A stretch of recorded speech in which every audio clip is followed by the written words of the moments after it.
Are you struggling to get your string parts to sound right and fit right into your track? Maybe you've heard of chord voicings and voice leading, but you're not sure exactly how that works. Let's get that all sorted out so that the strings in your next track will sound all smooth and professional.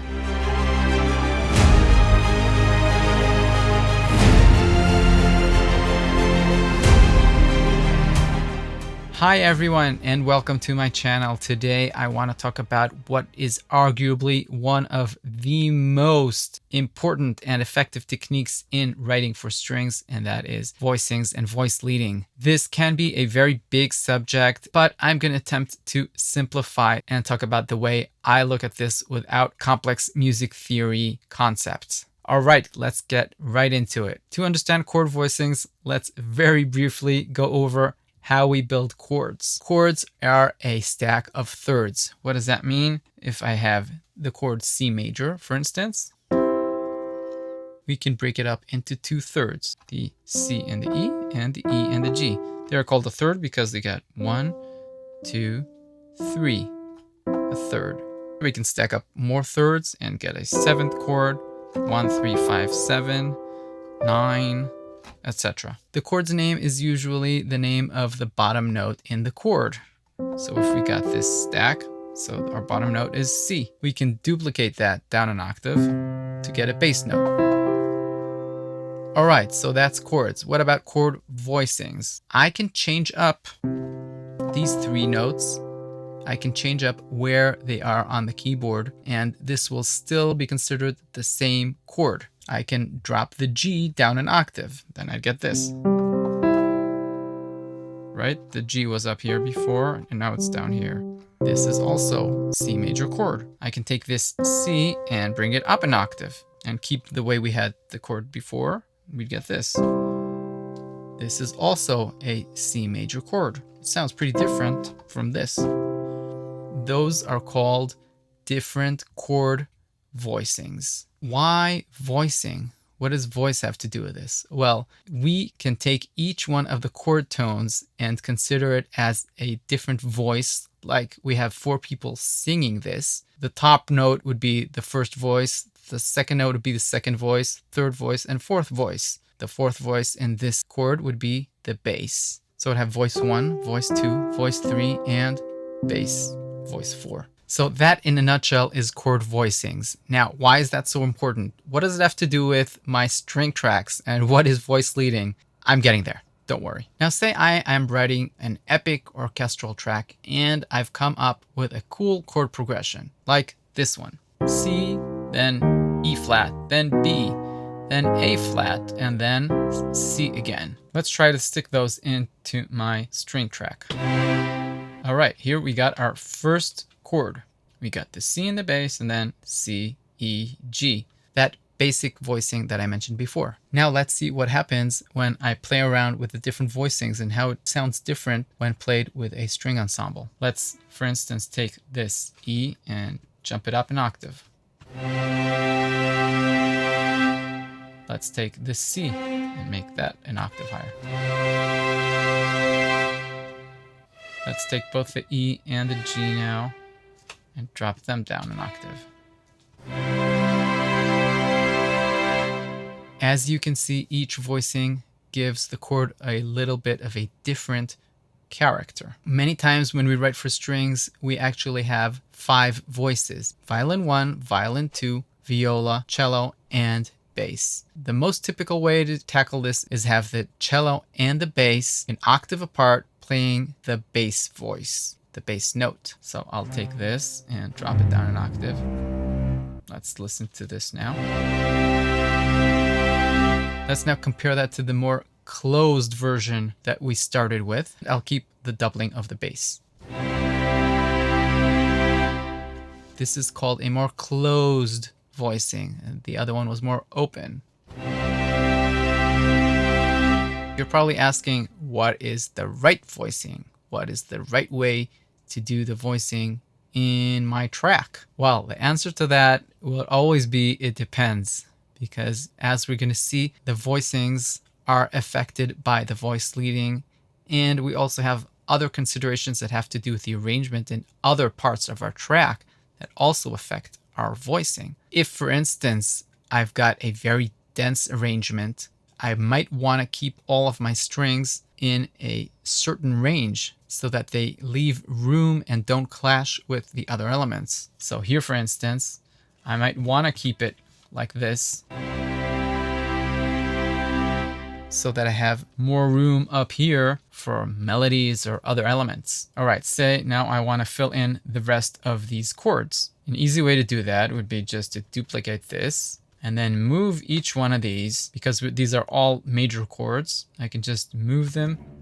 This goes up to E flat, this goes down to B, this goes up to A sharp, and this one can just stay where it is because it's C once again. Let's listen to what we've got.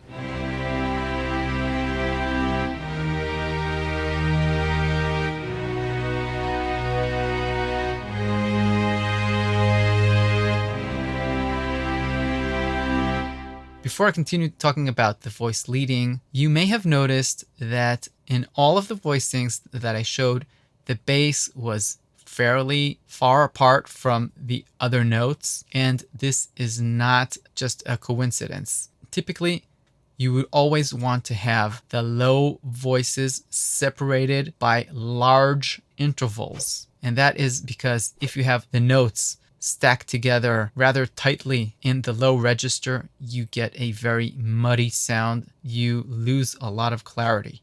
On the top of the chord, on the other hand, you can put the notes quite close together, even a minor second apart, and that could still sound pretty good and clear. There is a physical explanation to that. I'm not going to get into it in this video, but that is something very important for you to remember. Always have large intervals on the bottom and the smaller intervals on the top. Typically, the bottom will host the root note and the 5 note. That is usually what you will be putting in the bottom of the chord. So as we can see here, we've got the root note on the bottom and then the rest of the notes up here. So voice leading, what is that? That means the way each voice, if we had voice 1, 2, 3, etc., goes from one chord to the next. Okay, we got voice 1 in chord 1, and then voice 1 in the second chord, and voice 1 in the third chord. The way these notes connect to each other, if that is in a smooth stepwise motion or maybe in a jumping motion, that is considered the voice leading. Good voice leading in general, as you may have guessed, is having the notes connect very smoothly with as little jumps as possible. So if we're going back here to our example, you probably noticed that the movements between the chords was not at all smooth, and that was because of the voice leading. If I look especially at the movement from this chord to this chord, each one of the voices is jumping by a whole lot. This voice is going from here to here. This second voice is going from here to here. Third from here to here. The problem with that is not only that we don't get a smooth connection between the chords, we also get some distraction. This is a harmony part, and we usually have a melody going on top of it. The harmony part has to be in the background. We don't want any distractions, and voices that are jumping are very distractive. Plus, as we said before, I might have other elements taking up the space above this chord progression. Or if I had a very high chord progression, I might have stuff going on below. So when I have these jumps, the range of my chord progression grows and I get less space for the other elements. Let's see how we can fix all that. Basically, what we have to do is take each one of the voices, go to the next chord, see what notes it has, and find a note that is closest to the note we just played. For instance, here we got the G. So let's look for a note in E flat that is close to the G. And voila, we've got a G. The G is as close as you can get. So I want the G to be the top voice in this chord to get a smoother voice leading. So I'll take this note and drop it down an octave. Now let's go to the second voice. It's pretty close. And the third one, close as well. So just that little move made the voice leading here way smoother. Let's listen to it.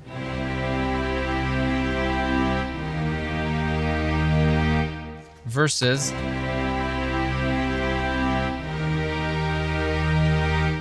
all right, it's a bit subtle, but it is much smoother. Now let's tackle this chord. I got this F sharp here on the top. The closest note is this A flat. All right, so I want to drop these two down an octave. Now maybe I want some more room here, as we said, because we want, I mean, this could be okay, but we might want to bump this down an octave. Now we got something that even just visually inspecting, we can see the voice leading is very smooth, going not more than one whole step from one note to the other. Let's listen to it.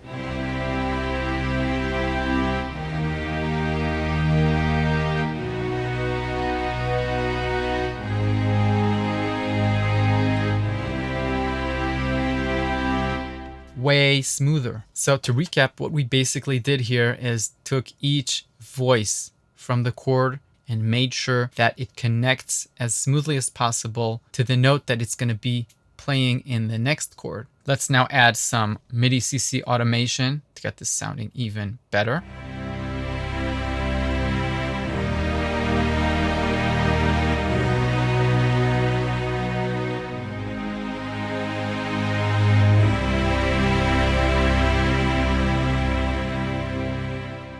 Now that sounds like a cinematic chord progression. I think it would sound even better if I would take the time and separate it into different tracks, where track 1 has violin 1, another track has violin 2, another track for violas, etc. I'd get much more realism that way. But I talked about that in detail in my previous video, where I also talked about how to use MIDI CC automation to get more realism. So go check that out if you haven't done so yet.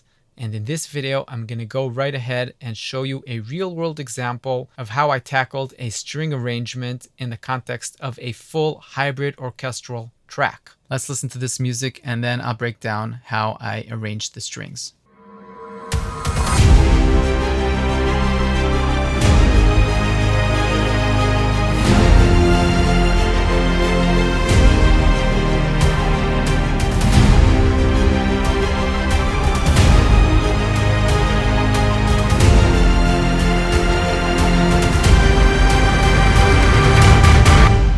This was probably familiar to you if you watched some of my last videos. Let's dive into the strings. Now I have strings playing the lead, strings playing an ostinato, and strings playing a harmony part. And we are going to talk about the harmony part. Let's listen to it on its own for a minute.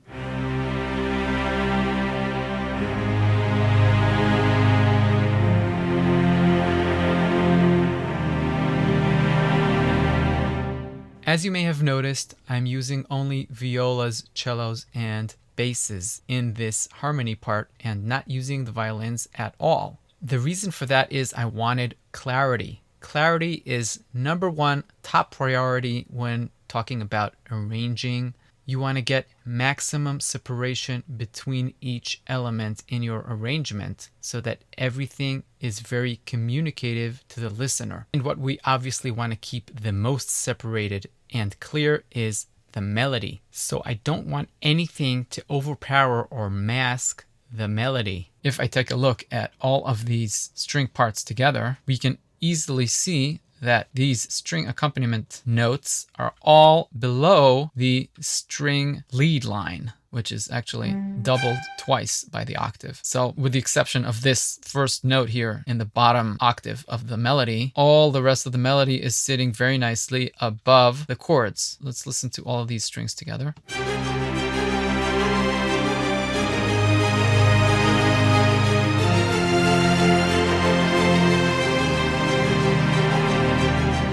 Listening to it again now, I can say that maybe it's a bit much in the high range having both the ostinato and the melody, but I still think you can clearly hear the melody and the harmony is giving the backbone without masking it at all. So let's do a little experiment. Let's take all of these top 3 voices of the harmony and make them go up 2 octaves so that they are sitting right in the middle of all the rest of what's going on. Let's see what that sounds like.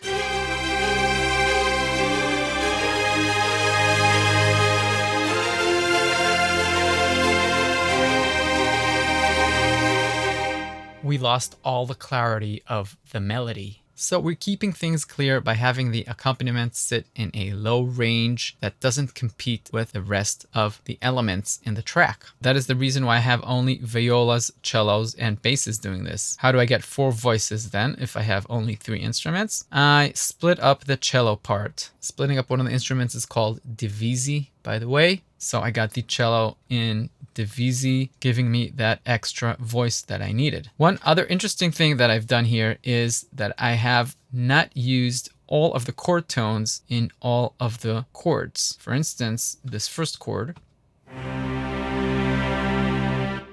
only has the 1 and the 5. The same goes with this F chord. I've got only F, C, F, and it's missing the A. This felt like it gave the right energy. It's giving more room for the melody. If, say here, I would take the F and pop it up to A. Let's listen to that.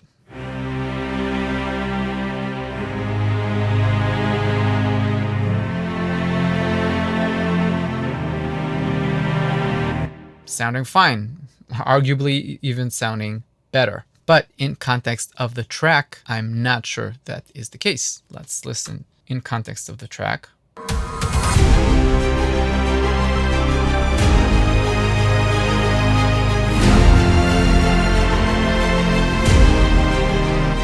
Let's listen again just to these 2 chords.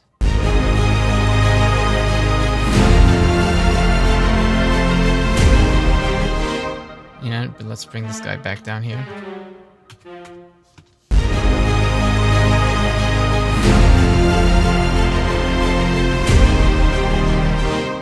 It's subtle, but to my ears, leaving that hollow chord of just F and C made the melody somehow shine and pop out much more. That A was a little bit distracting, I guess, giving another color, which is nice on its own, but not adding and even subtracting a bit from the effectiveness in this instance, to my ears. Let me know in the comments what you think. Before I end this video, I want to show you one cool trick that you can use if you're using Cubase as your DAW, and that can really help your voice leading.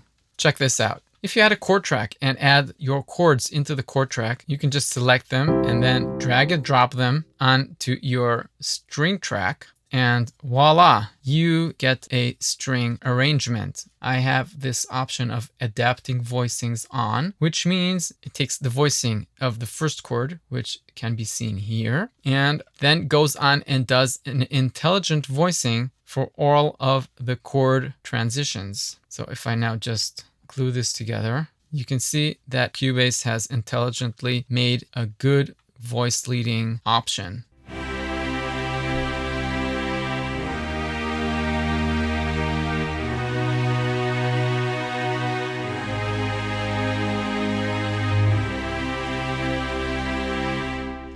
Very smooth and actually quite similar to the voice leading that I showed earlier in the video.